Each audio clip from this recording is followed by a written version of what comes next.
कोई माबूद नहीं। हज़रत मोहम्मद सल्लल्लाहु अलैहि वसल्लम अल्लाह के रसूल है। कलमे तैयबा ला इलाहा इल्लल्लाहु मुहम्मदुर रसूलुल्लाह। तर्जमा, अल्लाह के सिवा कोई माबूद नहीं। हज़रत मोहम्मद सल्लल्लाहु अलैहि वसल्लम अल्लाह के रसूल है। कलमे तैयबा ला इलाहा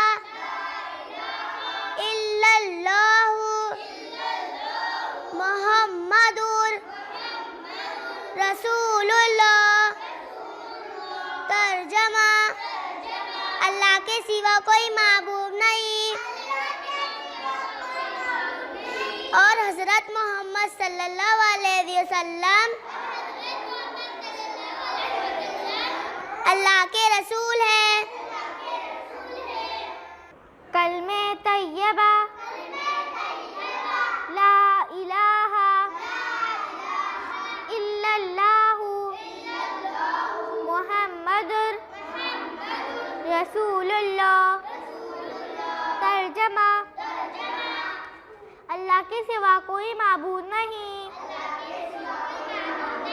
हज़रत मोहम्मद सल्लल्लाहु अलैहि वसल्लम अल्लाह के रसूल है।